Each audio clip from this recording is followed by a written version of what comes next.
Hey guys, this is Roots. I haven't been making videos lately. I've been quite sick and it's taken me a while to recover, but thank God I am doing better.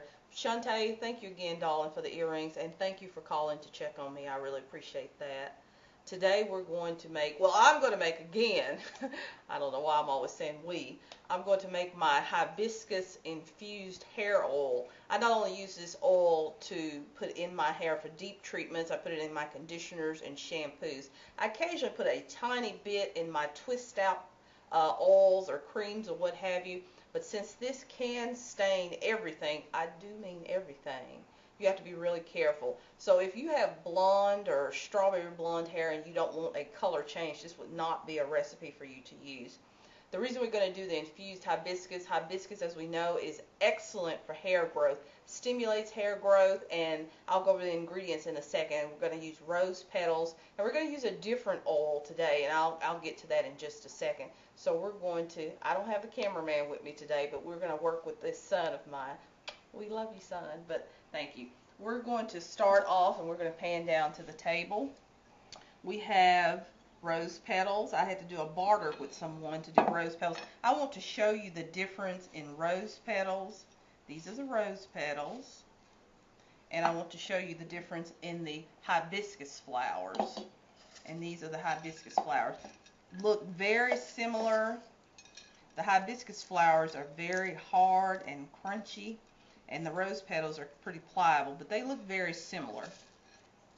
But we're not going to be cooking one, and one we are, because the hibiscus is hard to release its oils, or I should say its essence into the oil. We're going to have to add heat to that.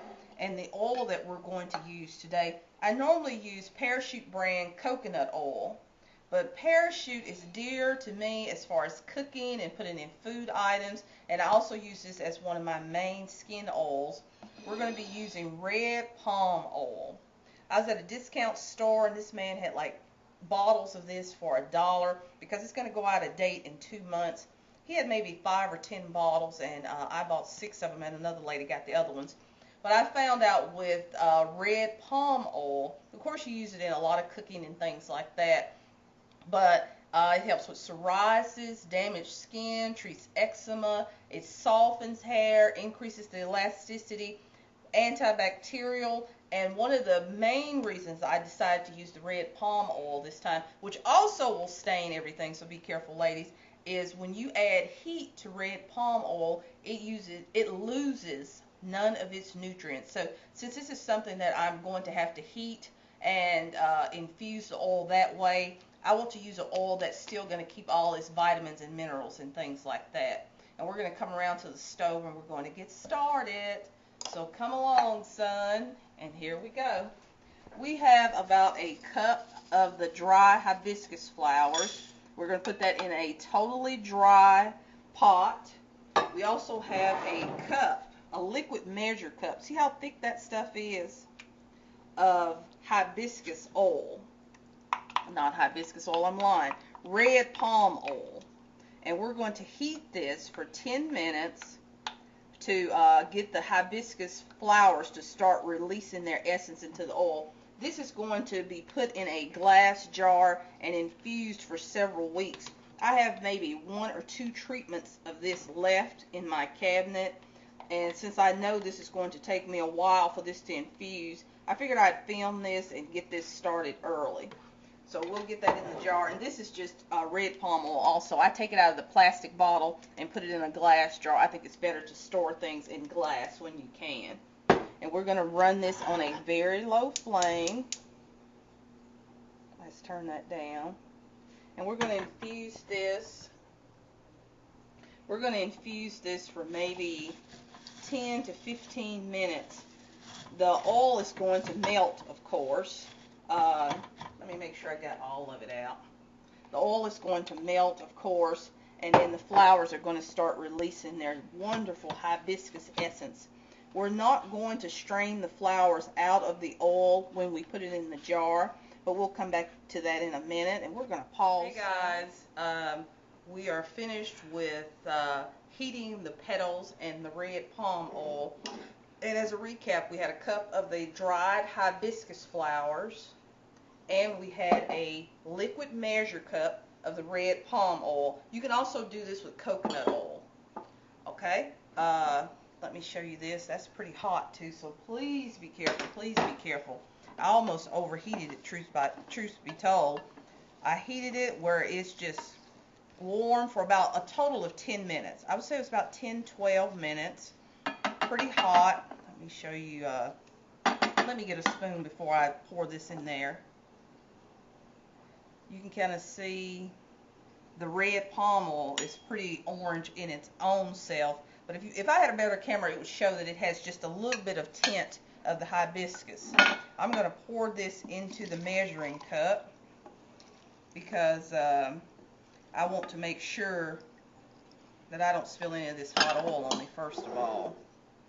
Let me get my canning funnel. Let's see where that is.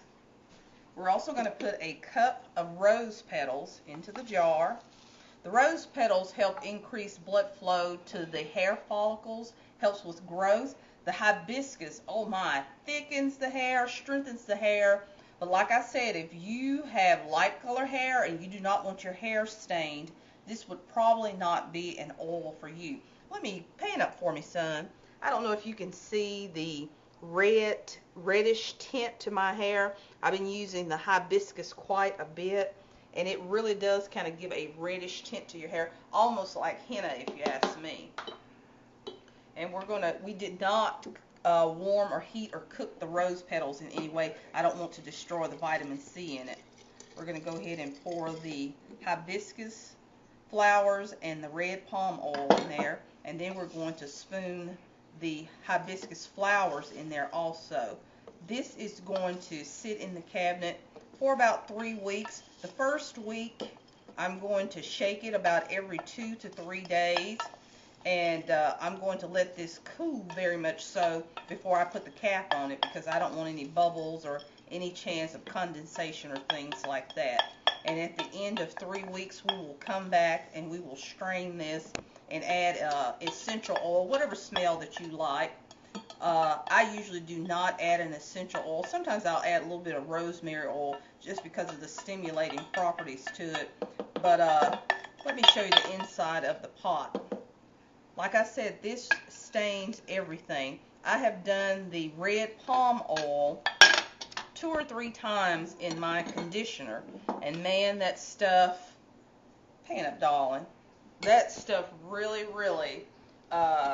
works well on the hair. Softens the hair, mixes well with the mud washes. I have used it in the yogurt. It's really thick, like I said. I don't know why I haven't been using this, but I guess I have so many oils.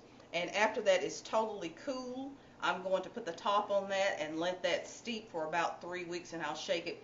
Truth be told, I think I'm going to add just a little bit more oil to cover those petals totally, because even after I squeeze it out, I end up getting almost a full cup, maybe almost a cup and a fourth of the oil. And since I added to so many things, I use quite a bit of this. But come on, ladies, let's save that money. Let's moisturize that hair. This hair of mine. Oh, the lady asked me last time, would I please do a length check? Okay, that's the back. And where's the front? Okay, and there's the front. If I would stop cutting it, it would grow. I have a bad habit of cutting it once a week, but this just gets to be a little bit much. Once I get to twisting, my arms are tired. It drives me insane.